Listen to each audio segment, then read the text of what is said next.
Hola hermanos y Dios les bendiga mucho.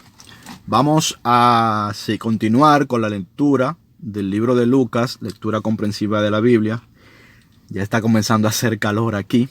He estado haciendo unas lecturas sucesivas una tras las otras porque a veces se me hace difícil grabar. Entonces voy a aprovechar ahora que tengo un buen momento para grabar para hacer varias. Pero ya el sol está comenzando a entrar aquí en el lugar donde estoy. Está comenzando a hacer calor, así que vamos a darle. Vamos a leer en Lucas capítulo 11. Primero vamos a leer breve del 27 al 28 y vamos a continuar después la lectura, el grueso que vamos a ver, que es del verso 29 al 32. Vamos a leer para no omitir, aunque no vamos a abundar mucho aquí. 27 dice: mientras él decía estas cosas, una mujer de entre la multitud levantó la voz y le dijo: bienaventurado el vientre que te trajo y los senos que mamaste. Es decir, se está refiriendo bienaventurada a tu madre, ¿verdad? La persona que te dio a luz. Y le dijo: antes bienaventurados los que oyen la palabra de Dios y la guardan. Es decir, que la guardan quiere decir que hacen lo que Jesucristo les manda. A eso que se refiere. Entonces, antes bienaventurados ellos. No es tan importante. Lo que Jesús está diciendo es: aquí no es tan importante la persona que te dio a luz y cuál es tu genealogía según las tradiciones. O sea, lo importante no es tanto de quién tú eres hijo, quiénes fueron tus padres. Tú eres hijo de Dios si tú oyes su palabra y la guardas. Eres hijo del Altísimo. Eso es lo que Jesús está diciendo. Y eso es lo importante. Lo importante no es tu genealogía según la sangre. Lo importante va a ser tu genealogía según la fe. Si vas a ser un hijo de fe. Eso es lo importante. Y ahí es que está la verdadera y antes bienaventuranza. Bien, esto es lo que entiendo de esta palabra. Vamos a leer entonces a partir del 29 y dice así: y apiñándose las multitudes comenzó a decir: esta generación es mala, demanda señal, pero señal no le será dada sino la señal de Jonás. Esta generación se está refiriendo a esta generación de personas, las personas que vivían en ese tiempo. Dice: es mala, demandan señal, pero la señal no será dada sino la señal de Jonás. Y esto es una respuesta que Jesús está dando a lo que decían algunos, que leemos arriba en el verso 16. Estamos leyendo ahora ya en el verso 29. Repito, estamos en Lucas 11, 29 al 32. Vamos a leer lo que dice en el verso 16. Dice: otros, para tentarle, le pedían señal del cielo. A estos del que hablaron, que decían en el verso 16, es lo que Jesús le está respondiendo ahora. Dice: esta generación es mala, demanda señal, pero señal no le será dada sino la señal de Jonás. Es decir, no le será dada a esta generación que demanda señal otra señal que la señal de Jonás. Te voy a decir algo. Esa generación a la que Jesús se está refiriendo, a la que les está respondiendo, ya han visto señales. Han visto que salen los demonios, han visto que los ciegos son sanados, han visto que hay sanidad, que hay liberación, han visto muchas cosas. Pero aún así, entonces, para tentar, le piden señal del cielo, así como Satanás, el verdadero tentador, el que les influencia a tentar, le tentó a Jesús en el desierto. Así ellos le tientan pidiéndole milagros que son milagros innecesarios, milagros que son simplemente para demostrar. Y Jesús no hace ese tipo de milagros. Jesús hace milagros cuando aparece la necesidad. Eso es algo que lo hemos estado estudiando y lo hemos estado observando también. Por eso veíamos que por qué Jesús caminó sobre el agua. Hicimos un estudio de por qué Jesús caminó sobre el agua y vimos que realmente él tuvo la necesidad de caminar sobre el agua y por eso lo hizo. No fue porque él dijo, claro, ahí hubo después una enseñanza sobre la fe y todo, pero no fue que él dijo, voy a caminar sobre el agua para que me vean caminando sobre el agua. No hubo una necesidad. Pero el tentador siempre viene a tentar. Perdón, se me cortó el video. Pues sí, solo por la palabra de Jonás Nínive se arrepintió. Entonces a esto es lo que Jesús le está diciendo.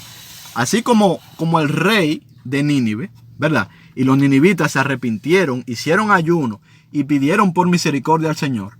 Solamente por la palabra de Jonás. Jonás no hizo ningún gran milagro. Simplemente dio la palabra y anunció lo que venía del parte del Señor. Porque el Señor mandó a Jonás porque el Señor quería salvar a Nínive del destructor. Por eso fue que lo mandó, si no, no lo manda. El Señor quería salvar a Nínive del destructor. Entonces, esta ciudad pagana, que no era de la sangre de los israelitas, que no era, supuestamente no era pueblo de Dios, supuestamente, pero que sí lo era, ¿verdad? Que adoraba a dioses paganos, inmediatamente recibieron la señal solo de la palabra que venía de parte de Dios por Jonás, creyeron. Inmediatamente creyeron, se arrepintieron. Inmediatamente Dios pudo detener al destructor para que no destruyera a Nínive. Porque el destructor se sentía en su derecho de destruir a Nínive, porque Nínive adoraba al destructor, en tanto adoraba a dioses paganos. Bien, entonces, por eso dice, como Jonás fue señal a los ninivitas, también lo será el Hijo del Hombre a esta generación. Es decir, a esas personas que piden señal, pero no para creer, sino para tentar, ¿verdad?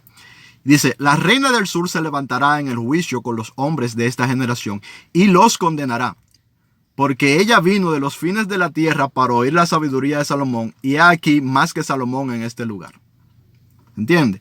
Es decir, la reina del sur es la reina de Saba, de Etiopía, que escuchando de la sabiduría de Salomón, quiso ir a ver y a inquirir sobre la sabiduría de Salomón, y fue a Judá, al reino de Judá, a ver a Salomón, para ver la sabiduría y escuchar de primera mano aquella cosa de la que había escuchado, aquella cosa de la que había oído hablar. Salomón, por cierto, tuvo un hijo con ella, y así llegó el judaísmo a Etiopía hasta el día de hoy. Entonces dice, ella se levantará en el día del juicio junto con esa generación. Esa generación, ¿quiénes son? Los que oyendo no escuchan y viendo no ven, que piden señal para tentar. Es a esa generación que se está refiriendo. Y ella, que también tenía dioses paganos, dice ella, que ella va a juzgar a esos israelitas que viendo no ven. Eso es lo que está diciendo. Es a esos religiosos es lo que está diciendo Jesús. Porque esos son israelitas que son muy religiosos. Y esta, que era una adoradora de dioses paganos, lo va a juzgar. Entonces dice, los hombres de Nínive se levantarán en juicio contra esta generación también, y la condenarán, porque a la predicación de Jonás se arrepintieron. Es decir, lo que te estaba diciendo, simplemente con Jonás y decir la palabra, sin que hubiera ninguna señal, sin que descendiera fuego del cielo, sin que hubiera sanidades, ellos se arrepintieron. Y he aquí más que Jonás en este lugar. O sea, ahora ustedes tienen aquí mismo a alguien que es más que Salomón. Y la reina del sur, que adoraba a dioses paganos, vino para inquirir en la sabiduría de Salomón. Y los ninivitas, que adoraban a dioses paganos, cuando oyeron la palabra de la predicación de Jonás que venía por el Señor, el mensaje que venía por el Señor, solo con eso se arrepintieron y no pidieron señal del cielo y se arrepintieron. La condición de ellos es mejor que la de ustedes. Eso es lo que Jesús les está diciendo.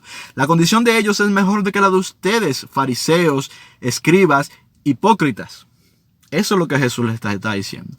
Entonces, este es el mensaje. Yo espero que nosotros no seamos de esos que demandamos señal del cielo para creer, sino que nosotros seamos de los que, viendo la palabra, la recibimos y somos como aquella tierra fértil donde la semilla cae y produce un árbol hermoso y precioso que crece y lleva fruto, mucho fruto, bueno y precioso para el Señor, fruto de amor, fruto del Espíritu Santo. Dios los bendiga, nos vemos pronto. Hasta luego.